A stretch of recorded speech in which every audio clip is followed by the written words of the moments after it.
Olá pessoal, tudo bem com vocês? Eu me chamo Marcos Queiroz, para quem não me conhece. Mais uma vez estamos aqui com o lado oculto de contos de fadas, trazendo alguns contos conhecidos, outros nem tanto, e mostrando para vocês as interpretações mais, vamos dizer assim, comuns, daquela parte lúdica, expressiva e assim, importante que tem de todas as histórias, em todos os contos, né, tal, e que serve como um aspecto literário. Nós vamos falar também da interpretação do aspecto educacional, do aspecto do lado moralista desses contos de fadas, moralista no sentido de tentar ajudar de alguma forma as crianças a aprenderem alguma coisa, o lado psicológico e o lado esotérico, né? Então, fazemos isso para várias histórias, às vezes conhecidas, às vezes não, e dessa vez vamos falar de Branca de Neve e os Sete Anões, logo depois da nossa vinheta.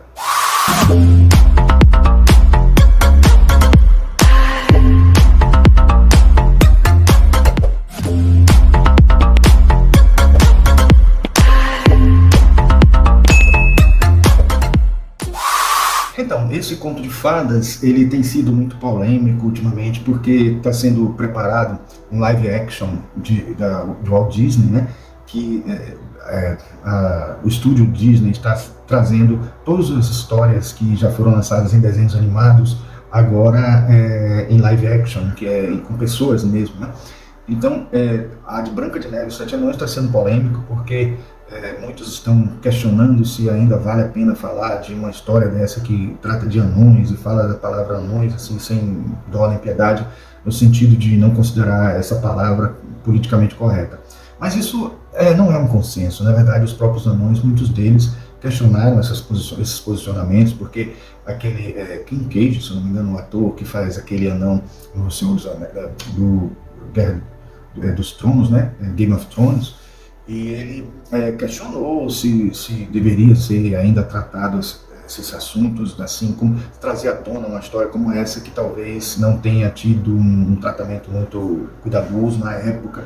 Eu digo a vocês que, na verdade, quase todas as coisas que foram colocadas em contos de fadas foram tratadas de uma maneira bastante equivocada do ponto de vista da psicologia. Eu até posso dar dar alguns exemplos que vem nesse livro aqui, ó, o livro Contos de Fadas em suas versões originais. Esse livro aqui mostra as versões de como esses contos foram escritos originalmente, muitas vezes de uma maneira agressiva, de uma maneira perturbadora, até que poderia causar danos psicológicos até nas crianças, eventualmente, né?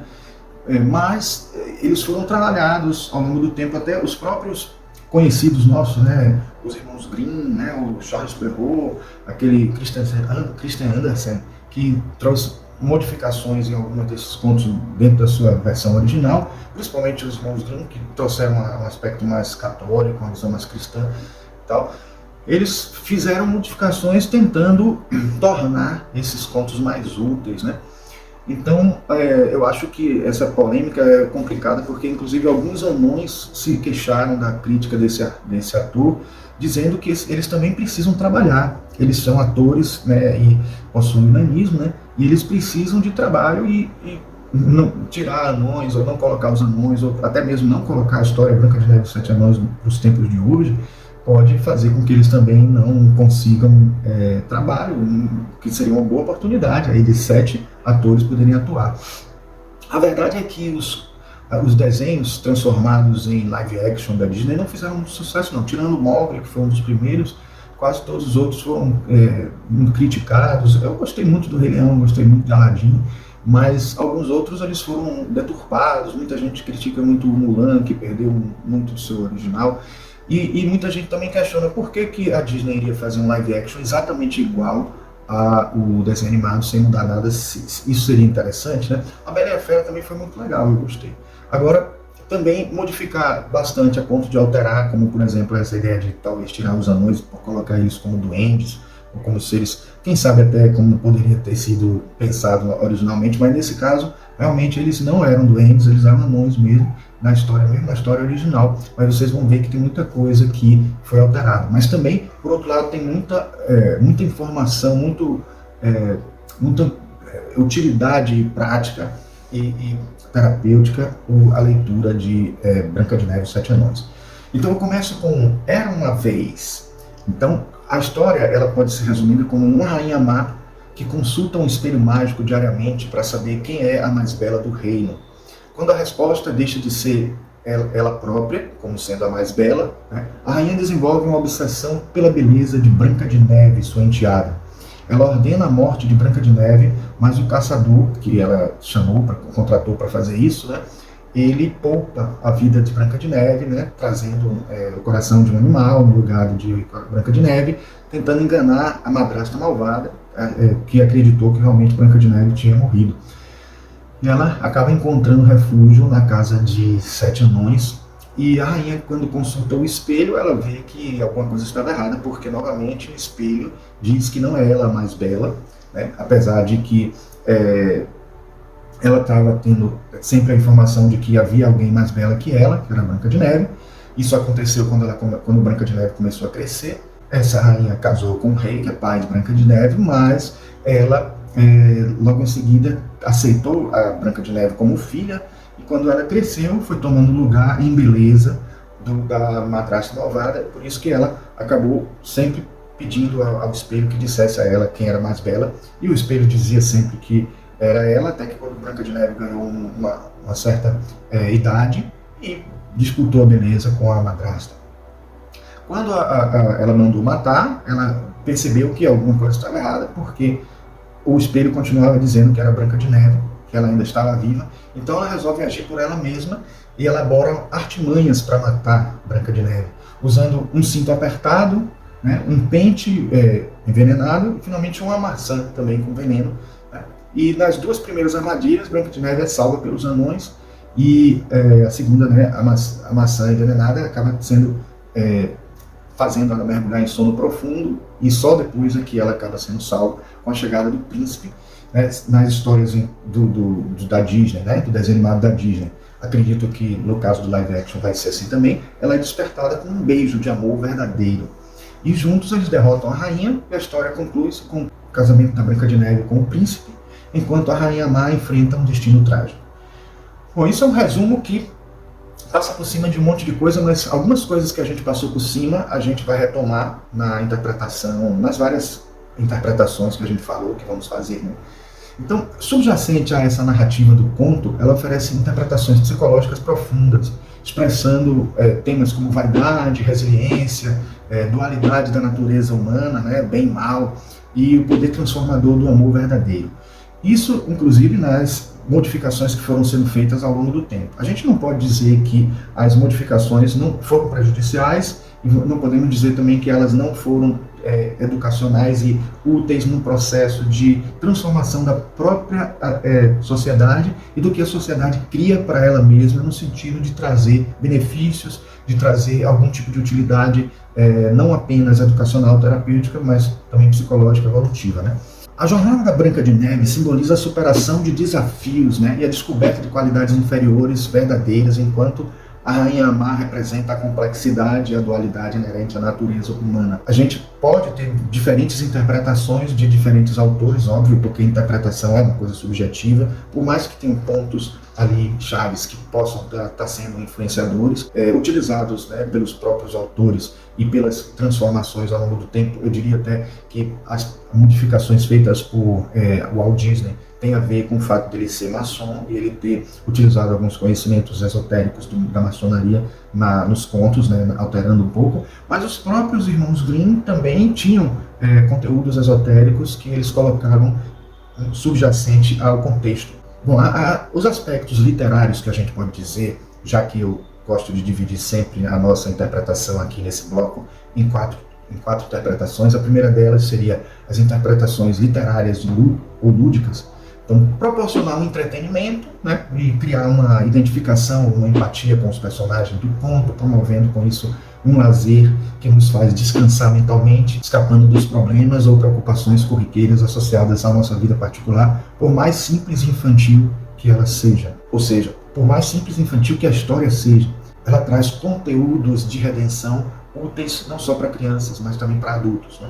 Como utilidade educacional, como aspecto educacional ou moral, as histórias de contos de fadas oferecem uma variedade de lições educacionais, contribuindo para o desenvolvimento do vocabulário, aprimorando a habilidade de leitura e promovendo a compreensão de diferentes culturas e valores morais. As utilidades e aspectos psicológicos ou terapêuticos com a leitura dos contos de fadas, ela pode ter impactos, né, obviamente, positivos no lado psicológico, né, ajudando a compreensão das emoções, fornecendo modelos de resolução de problemas e oferecendo uma visão simbólica das complexidades emocionais humanas, além de nos preparar de forma simulada para o enfrentamento de questões que podem surgir de fato na nossa vida, similares àquelas que a gente vê nos contos de fadas, né?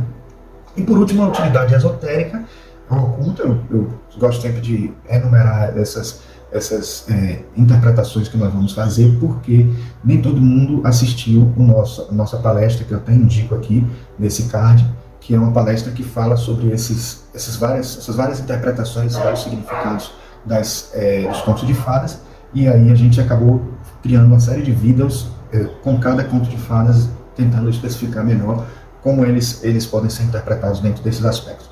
Então, quanto ao aspecto esotérico oculto, os contos de fadas frequentemente exploram questões filosóficas como moralidade, ética e o significado da vida.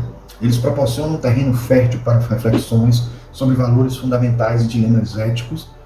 Muitos contos de fadas abordam temas espirituais como o bem e o mal, redenção, sacrifício e transcendência. Eles podem inspirar uma busca por significado e conexões com dimensões espirituais. Eu não vou dizer a vocês que todos os contos eles têm algum lado esotérico, espiritualista, que eu diria assim, voltado a tradições religiosas, ou tradições ocultas, ou sociedades secretas e tal. Isso existe sim, porque alguns deles faziam parte desses grupos, desde quando eles já começaram a escrever, e qualquer coisa que eles escreviam tinha sempre um cunho desse tipo, os autores. E a própria Marie-Louise Van Franz, em sua pesquisa, mostrou que tem contos de fadas que têm mais de 2.000 anos, ou mais de 3.000 anos, com informações que vêm de lá de trás, passando de geração por geração. E quando os catalogadores dessas histórias, que compilaram, formaram livros, compêndios que falavam desses contos, eles colheram essas histórias, eles colheram junto com elas também os seus saberes ocultos, mas mesmo que não tenham um cunho mais esotérico, assim, hermético, vamos dizer assim, ele também tem uma vontade espiritual ali, né? Porque toda vez que você tenta criar um conto que vai ser educacional para a criança, ele vai ter um cunho espiritual também, uma religiosidade, principalmente porque os povos que trabalharam esses contos eram muito cristãos ou então religiosos, quando se trata de contos que não são do Ocidente, né?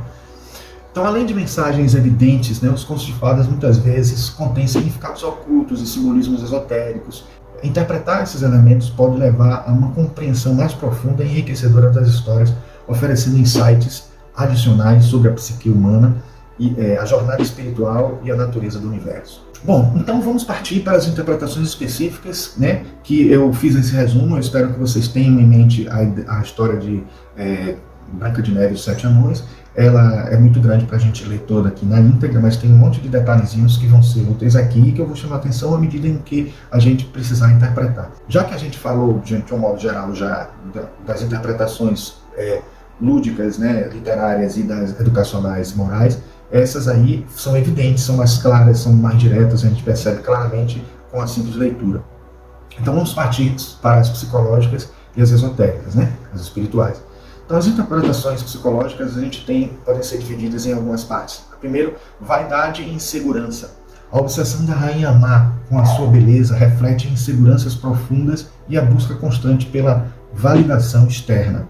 Então, o próprio espelho, né, que ela sempre consulta, era uma validação externa. Ela não se assegura de que poderia ter a beleza que ela quer ter mesmo, ou que ela esteja assim de bem consigo mesmo, independente de como os outros estão vendo ela. Isso é uma coisa que é importante que a gente trabalhe internamente na gente, porque a gente não precisa que alguém diga pra gente: será que eu estou bonita, será que eu não estou bonita? A gente acaba sentindo essa necessidade porque a gente não está resolvido internamente, não está feito aquele casamento alquímico, né, interno. E a gente acaba precisando dessa validade, dessa completude de alguém que vai informar pra gente se está bem ou se não está. Pessoas que ficam perguntando assim: eu estou bem ou não estou bem? São pessoas que precisam de ajuda mesmo psicológica, né? Isso não é um problema tão grave assim, porque quase todo mundo precisa de ajuda psicológica. E essa ajuda psicológica terapêutica também vai dar a gente um caminho para a nossa própria individuação, para que a gente ganhe autonomia nesse processo de individuação. Outro aspecto psicológico trabalhado é a resiliência de Branca de Neve. A capacidade dela de superar desafios, ou mesmo após traída, ela ter uma resiliência, uma força interior e conseguir superar, né? Principalmente nos 2 primeiros atentados contra ela. Né?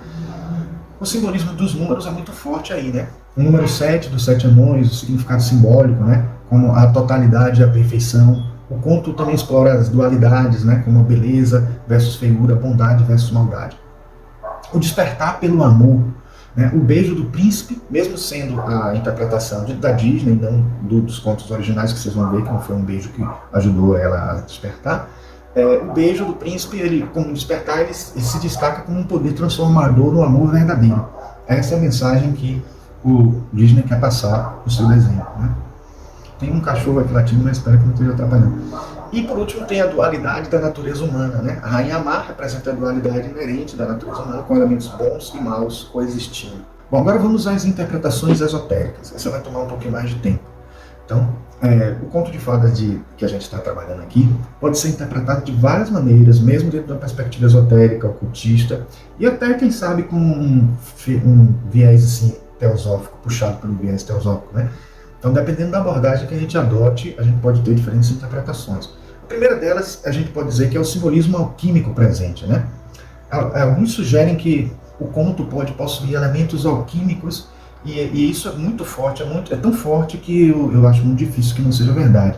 A Branca de Neve mesmo representa matéria bruta que passa por um processo de transformação semelhante à transmutação alquímica para alcançar a pureza e a perfeição, né? Criando esse caminho, essa opus alquímica, nigredo, albedo, citrinitas e rubedo, que a gente vai mostrar daqui a pouco.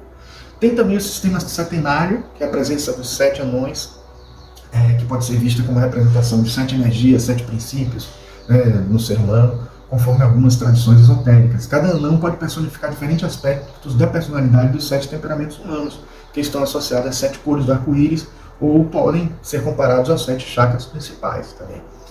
A jornada iniciática, que é a história de Branca de Neve, também tem uma característica bem próxima, né, como passando por provas, né, onde ela enfrenta desafios, provações para atingir o estado mais elevado de consciência, simbolizado pelo despertar causado pelo beijo do príncipe.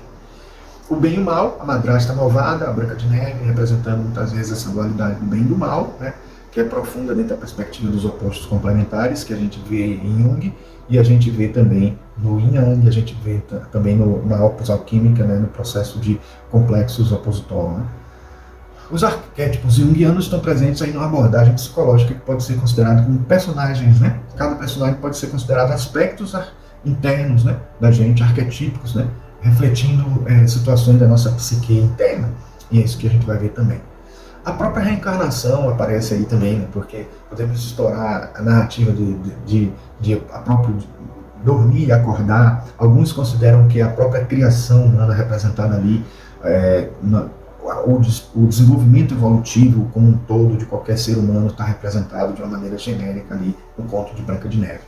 Podemos dizer, de um modo geral, que os contos foram escritos pelos irmãos Grimm no século XVIII e pertencem às tradições orais europeias, especialmente da Alemanha.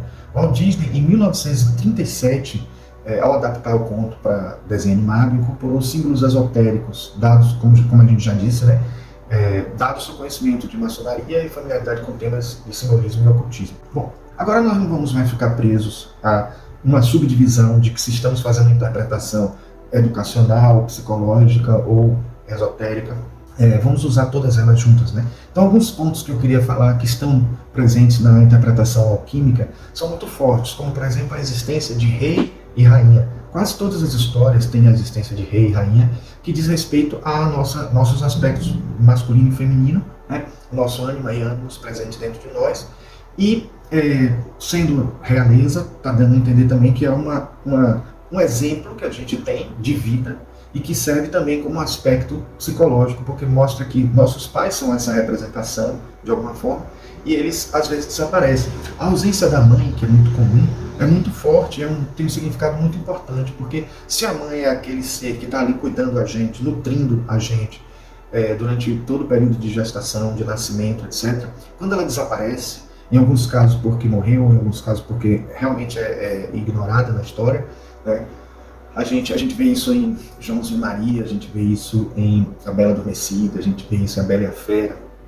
E em Branca de Neve também não é diferente, porque a mãe dela morre, literalmente. E aí a gente vê que ela desaparece da vida dela, deixando ela com a tarefa de cuidar de si mesma, então tendo a capacidade de autonomia sobre a sua vida, né? A ideia de fugir para a floresta é algo também muito forte, presente tanto na interpretação psicológica como na interpretação esotérica, porque na interpretação psicológica fala-se que essa fuga para a floresta, cheia de medos, cheia de penumbra, cheia de escuridão, o confronto com o inconsciente, o confronto com a sombra. E como na visão esotérica o inconsciente ganha multifacetas, né? Porque para o psicológico, como os psicólogos não têm recursos para entender melhor o inconsciente, se não colocar como um guarda-chuva explicando uma série de coisas, né? Então o inconsciente acaba sendo uma explicação guarda-chuva para um monte de coisas.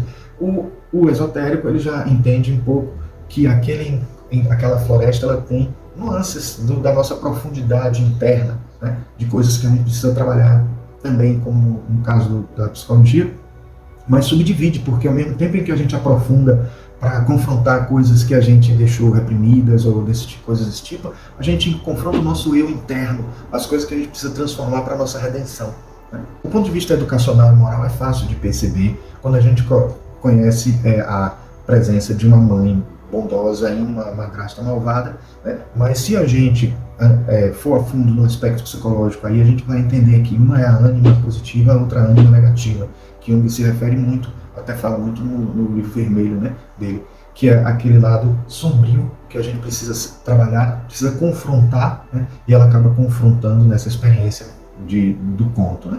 Então essa perda da mãe é como se fosse um segundo corte umbilical, é o arquétipo da grande mãe que desaparece aí para ela, e ela fica nessa dualidade, né, de vivenciando essa experiência do seu lado positivo e negativo o tempo inteiro, aparecendo em sua jornada, né?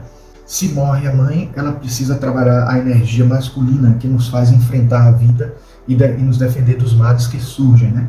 Então o mal nos prejudica, mas a malícia nos ajuda a nos defendermos do mal.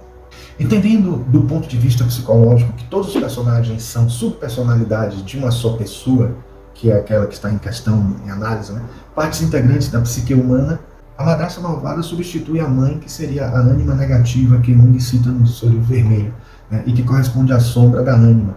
Ela encapsula elementos femininos ou suprimidos. Jung acreditava que quando uma pessoa não reconhece ou integra adequadamente sua ânima, ela tende a projetar esses aspectos não resolvidos nos outros. Por isso pode levar a relacionamentos interpessoais problemáticos. Reconhecer e integrar a ânima negativa é um aspecto crucial no desenvolvimento pessoal, de acordo com Jung. Isso envolve trazer à consciência as partes negativas, aceitá-las e trabalhar para equilibrar as energias femininas internas. Se a sombra está sendo vista pelo espelho da consciência, já alcançou o estágio da albedo, que está associada à reflexão, à prata e à lua. Nesta hora, somos capazes de identificar o que é belo e o que é feio em nós. Quando olhamos para nós mesmos, somos capazes de promover a purificação de tudo o que precisamos corrigir. Não é uma tarefa rápida, mas define que já estamos no processo de individuação, porque saímos do estágio da migreza. Note que, enquanto a madrasta malvada precisa de um espelho mágico para dizer se ela é mais bela, de todas as jovens, de todas as que estão ali no reino, a Branca de Neve não precisa disso, ela não está nem preocupada com isso. Então, conseguir sublimar ou viver, despertar para a Branca de Neve que existe dentro de cada um de nós, é despertar para essa busca interna de não ter vaidade, de não ter essa preocupação em relação ao que é supérfluo, mas buscar, sim, integralizar todos os aspectos internos representados pelos anões que estão ali, né, dentro de uma visão esotérica, representando cada energia de cada chakra que precisa ser trabalhada e sublimada e elevada e aberta, desperta, para que a gente consiga ter a nossa redenção. Para quem acha que usar a linguagem alquímica da Magna Opus na interpretação desse conto é uma viagem, basta que a gente leia o primeiro parágrafo da história original. Eu vou pegar aqui para mostrar para vocês esse primeiro parágrafo. Então ele diz que é o seguinte: certo dia, no mais frio do inverno, quando flocos de neve do tamanho de penas pendiam do céu, uma rainha estava costurando sentada perto de uma janela com molduras de ébano. Enquanto costurava, olhou para a neve, espetando o dedo na agulha, e 3 gotas de sangue caíram sobre a neve alvíssima. O vermelho era tão bonito sobre o branco da neve que a rainha exclamou: gostaria de ter uma filha branquinha como a neve, com a boca vermelha como o sangue e os cabelos tão negros como a moldura de ébano da minha janela. Isso mostra claramente a presença do branco, né, do negro, né, do ébano, que eu falo aqui, da Mingredo, o branco da cor da pele que ela queria que a filha tivesse, né, então da albedo, e por último o vermelho da boca, que seria a rubedo. A gente vê até no desenho animado da Disney que ele acrescenta um amarelo também no traje de Branca de Neve, o que mostra pra gente que ele está ciente que existe os citrinitas presente aí nesse processo, tá? Mas quem não acredita vai ver que em outros momentos, em vários momentos, existem passagens que, de certa forma, nos remetem a essa visão alquímica. Então temos aqui também na página deste livro aqui, ó, que eu nem mostrei ainda, que é Contos de Fadas e Esoterismo. Esse aí tem um volume 1, volume 2. Vocês até conseguem ele no clube de editores, é só digitar, eu posso deixar até no link aqui, que vocês encomendam, e ele é impresso para enviar para vocês, porque ele é impresso de acordo com a demanda, com a solicitação. Então aqui na página 105 a gente tem assim a informação. Com relação ainda às 4 cores, né, que ele começa a falar sobre as 4 cores e o aspecto alquímico dessas cores, aí ele diz: existe um paralelo com os 3 reis magos da Bíblia. Os 3 magos eram um negro, africano, outro branco, europeu, e outro amarelo, asiático. A 4ª cor, púrpura, está representada pela roupa que usava, né? E que na verdade poderia ser até o vermelho americano, né? Então, ela está representada pela roupa que os reis usavam, né? Então, o nascimento de todo Cristo está sempre ligado à alquimia. Todo nascimento crístico é alquímico. Branca de Neve era uma princesa e seu nascimento foi fruto de uma relação alquímica. Então, a gente vê no simbolismo alquímico sempre a existência de um rei e uma rainha, que é a rainha a lua, né, a albedo, o rei o ouro, que é a rubedo, e esse processo alquímico do casamento alquímico acontecendo para que a gente gere no final o nosso resultado final da iluminação, né? O próprio nascimento da Branca de Neve representa a descida ao plano físico, segundo esse autor aqui, né?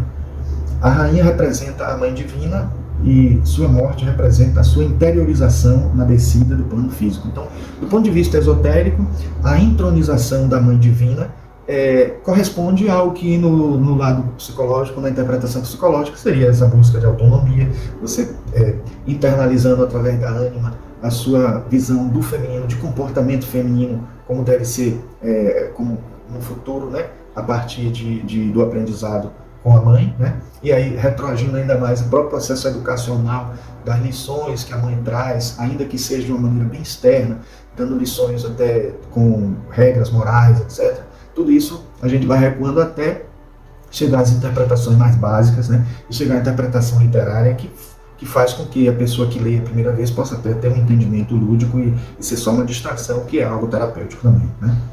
E aí a gente vê também que o rei se casa novamente, a madrasta era muito bonita, porém malvada. O rei representa Atman, o íntimo Shezed, da cabala hebraica. A madrasta representa o Lúcifer interno, o tentador, o responsável pelas provas que todos devemos passar, pelo polimento do diamante que todos levamos dentro. Bom, aí resta a gente agora falar um pouco mais sobre as 3 tentativas da madrasta de matar a Branca de Neve. Cada uma possui um significado importante também, né? A primeira tentativa foi um cinto de fita que apertava até sufocá-la. Esse cinto, segundo as obras que eu consultei, representa os instintos mais básicos, né? Subdiafragmáticos, emoções primárias, regidas pelo corpo astral ou o corpo das emoções, né? Então essa é uma primeira tentação, a tentação dos desejos, das emoções, desejos de modo geral, né? A segunda tentativa é a de um pente envenenado. Repare que o pente é colocado na cabeça. Então, por ser colocado na cabeça, já nos remete à ideia de ser a mente, o pensamento. Um dos fornos que é considerado pela tradição taoísta, né, que a gente tem que apagar no momento da meditação as emoções, os pensamentos. Então, repare como tem tudo a ver aqui, né? E aí o pente envenenado seria essa questão da mente inquieta, mente agitada, o corpo mental inferior com as constantes imagens que nos impedem de acessar a mente superior, né? E finalmente a terceira tentativa da maçã envenenada, que nos remete a um simbolismo até bem antigo e presente em várias outras obras clássicas, não só de literatura, como também de obras religiosas, né? Representou assim o acesso à tentação da sexualidade ou das descobertas da inteligência ativa, da capacidade do conhecimento do bem e do mal. Então é um teste de prova evolutiva muito forte que envolve a autonomia do poder criativo, é você poder criar por si mesmo sem estar sendo influenciado por alguma energia que é instintiva, né? Uma energia que flui no nosso corpo que é chamada Kundalini, né? E que na denominação cristã é representada pelo Espírito Santo, né? A pomba do Espírito Santo tem tudo a ver aqui, que a gente vai ver daqui a pouco. Então, a árvore da vida, da sabedoria, né? Da Cabala, né? O discernimento do bem e do mal, o fruto proibido da maturidade emocional, mental e espiritual. Então, repare que é como se fosse uma culminância, né? Desse processo todo. Por isso que é importante, por isso que é tentador demais. E é por isso que em Walt Disney, que eles associam os anões aos chakras. Na verdade, Dunga, ou Dopey, como muitos chamam, como é chamado no original, representa o chakra Muladhara. Muladhara é o chakra raiz, não é o chakra sexual, mas é o chakra onde a Kundalini está adormecida, enrolada em 3 voltas e meia.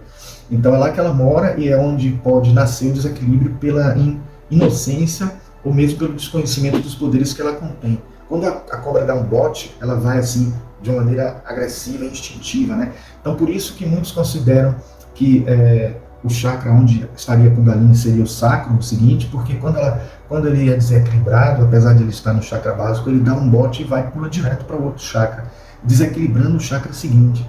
Então por isso que o chakra seguinte, o sacro, é dos órgãos sexuais, né? Ele que atua mais as energias sexuais nele do que no básico.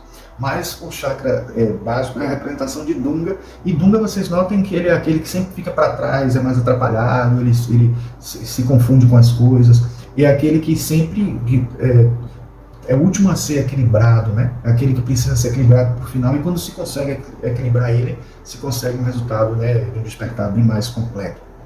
Aqui no livro, nesse livro que eu li na estante, tem uma leitura básica que eu queria fazer para vocês também, que é na página 137. A maçã, pois, representa o fruto proibido, o sexo feito de maneira desequilibrada, né? Adormecendo assim a consciência. Diz ainda a Bíblia: portanto, eu vos digo, todo o pecado e blasfêmia se perdoará aos homens, mas a blasfêmia contra o Espírito Santo, não será perdoada aos homens.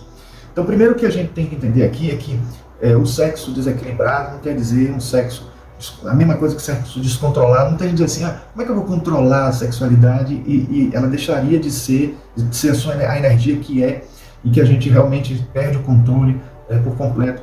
A questão não é perder no momento em que ele está sendo feito, no momento em que ele passa a ser realizado de uma maneira desequilibrada, de uma maneira em que não é pensando no outro, tendo uma interação positiva entre duas pessoas.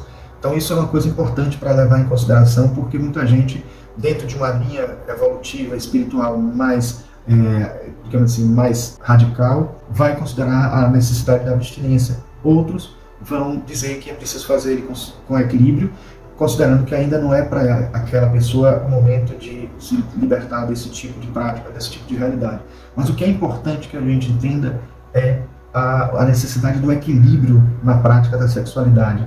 E é nesse sentido que está se considerando que essa energia que poderá ser usada e tem sido usada muito por nós para outras realizações, né? Porque Kundalini, segundo o Lidbita, ele tem 7 níveis de 7 níveis de elevação, 7 níveis de frequência, e a gente usa alguns níveis dessa frequência. Quando a gente tiver num despertar completo da Kundalini, aí todas elas vão estar atuando dentro de um fluxo energético, abrindo todos os chakras, etc, etc, dentro de um processo equilibrado de despertar desses chakras. Mas antes disso, as pessoas podem, inadvertidamente, fazer um uso negativo da energia sexual.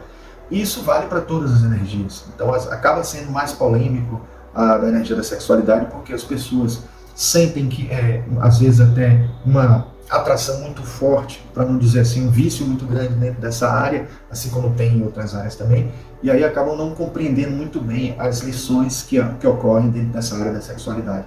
Então é importante que a gente entenda como que ela pode ser equilibrada na nossa vida, dentro de uma interação com outra pessoa, né? Qualquer que seja a orientação que se dê, né? E o gênero. Então é importante que haja um fluxo de energia entre as duas pessoas e ela seja feita com comum acordo entre as pessoas e dentro de uma prática saudável, né? Bom, a trama de Branca de Neve culmina com a morte dela, né, sua morte simbólica, que é mais um adormecimento. Muitos chamam de morte aqueles que consideram que está sendo retratado aí a reencarnação, né, e o despertar dela seria o nascer de novo. Mas dentro de uma interpretação mais comum, que é que considera que ela adormeceu, ela está adormecida em sua realidade espiritual, né, a trama culmina com ela sendo colocada num esquife, que é simbolizando o período pós-morte, né, do despertar de pós-morte, ou num período em que ou pode simbolizar também um enclausuramento nos corpos mais densos, e aí o príncipe traz uma representação de integração com a ânimos, né, do ânimos com a ânima, né, humanas com o Atma, né, por intermédio do Budi, e com isso o conto representa a redenção humana ou a culminância do processo de individuação para a psicologia e de iluminação para as tradições espirituais. Na página 114, a gente tem uma colocação aqui, esse autor, que eu nem falei o nome dele, né, que é Ellingson Pimenta Miranda. Ele diz o seguinte: os anões colocaram Branca de Neve num caixão de cristal que representa a consciência engarrafada pelo ego e montaram uma guarda em volta de dia e noite. O ego engarrafa a consciência e monta a guarda noite e dia para manter o controle. E por que caixão de cristal? Isso vem a ressaltar que, embora adormecida, a consciência permanece divina e imutável, e que pode bem ser vista por qualquer um que a queira ver, desde que tenha méritos para isso. Por isso, Branca de Neve permanece imutável. Ela não poderia ter sido colocada exposta, pois era necessário representá-la presa, engarrafada pelo ego. E, ao mesmo tempo, com a simbologia do cristal transparente, poderia ser vista por qualquer um que estivesse disposto a se dar ao trabalho de procurá-la. Com essa narrativa, o conto frisa mais uma vez que um ser autorrealizado desceu ao mundo material para ascender mais um degrau. Ao descer, porém, caiu lastimavelmente. E a queda definitiva foi, como sempre, através do sexo. O conto mostra, contudo, a luta da alma para a sua salvação e a sua consequente vitória no final. A queda, ao contrário do que se pensa, é até muito comum. A partir do momento que se desce, o ego surge como bem representado pela ave fênix, que ressurge das próprias cinzas. E a queda é muito provável, muito comum, mesmo se tratando, como no caso em questão, de um mestre. Porque é considerado que Branca de Neve está sendo representação de um mestre, né? E os pássaros também vieram e lamentaram-se por Branca de Neve. Primeiro uma coruja, depois um corvo, finalmente uma pomba. Aí você tem os simbolismos desses três animais, né? A coruja é o símbolo da sabedoria, o corvo dos baixos instintos. Lembre-se de Ptolomeu amarrado a uma rocha com os abutres ou corvos comendo-lhes as entranhas. E a pomba é o símbolo do Espírito Santo. Os três pássaros se alimentando significa que Branca de Neve fracassou nas três provas. Isso pode até ser representado também dentro de uma visão teosófica, né, como sendo as primeiras três emanações do Logos, né, como a trindade religiosa, né, cristã, que é Pai, Filho e Espírito Santo, mas também Forhat, Prana e Kundalini, as três energias primordiais da visão teosófica. O final do conto, com o castelo flutuando nas nuvens e luz dourada, representa a iluminação da morada superior, indicando o retorno à verdadeira casa espiritual.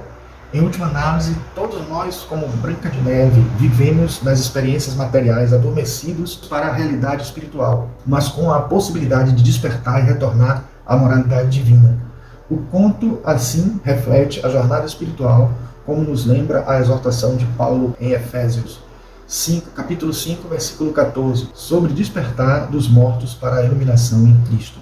Em suma, eu quero dizer que o conto de Branca de Neve é um conto da albedo, né? Que é aquela parte, aquela etapa da opus alquímica que está associada ao chakra laríngeo, que é o chakra da purificação. Quando a gente chega a esse chakra, precisa passar por uma purificação para que a energia alcance o chakra frontal e o coronário. E é essa purificação que ocorre através do reflexo, através do espelho, através do elemento prata, através dessa autorreflexão, desse momento de você ver que tudo que vinha da Nigredo pode ser passado por um filtro. Aquilo que é bom a gente guarda, aquilo que não é bom a gente transforma, a gente transmuta, como a transmutação do chumbo em ouro. E esse processo da albedo é um aspecto muito importante. Não é à toa que a gente vê no conto uma modificação que foi feita do original, e que se a gente for ao original a gente vai entender melhor a relação com a albedo. É que no original a maçã ela fica entalada na garganta de Branca de Neve, e ela não é com um beijo que ela é despertada. Na verdade, quando ela é transportada no seu esquife, naquele caixa de vidro que ela está, ela é transportada, alguém tropeça, e ao tropeçar ela desengasga e a maçã desce. Aí nesse processo de liberação das energias do veneno, ela acaba, o veneno já tinha perdido um pouco a sua força, e quando desce ela já desperta e consegue esse processo, né, de abertura, de purificação, para poder alcançar as energias mais elevadas, né, da psique. E isso esse autor fala um pouquinho, não desse jeito que eu falei exatamente, né, mas ele diz assim: aqui nesse ponto temos uma grande diferença entre versões. O conto original de Grimm diz que o príncipe ordena que os seus servos levem o esquife, e um deles, tropeçando numa raiz ou moita, conforme a tradução, dá uma sacudida no esquife, e a maçã que estava entalada na garganta de Branca de Neve sai e ela acorda. Isso simboliza que o príncipe Manas, ou mesmo o próprio íntimo, deu uma sacudida na pessoa, representada por Branca de Neve, para que realizasse a obra. Como a maçã representa o pecado original, ou seja, o sexo, o pedaço de maçã travado na garganta, agora saindo, significa que eliminou o pecado original que ela estava travando, adormecendo sua consciência. Não tendo mais o pecado original, entravando, adormecendo a consciência, pode finalmente despertar. O conto deixou bem claro que o que a mantinha adormecida era o fruto proibido entravado na garganta. Existe uma relação tanto biológica quanto transcendental entre a garganta e o sexo. É a questão da ligação entre o chakra sacro, né, os Svadhisthana, e o chakra Vishuddha, que ambos são ligados à criação, mas em níveis diferentes. O que eu só queria chamar a atenção é que eu acho essa interpretação desse autor aqui muito freudiana, né? Na verdade, não é sempre sexo que está relacionado aqui. Está se relacionando aqui ao conhecimento do bem e do mal, a interações de duas energias, ao dualismo, que pode ser bem e mal, que pode ser também o masculino e feminino, pode ser o quente e frio, etc. Né? O mais rígido ou mais flexível, o mais interno ou mais externo. Enfim, esse equilíbrio, porque note que quando a gente sai do Muladhara, com todo esse impulso pode ser direcionado para qualquer direção, e muitas vezes é direcionado para todas as direções.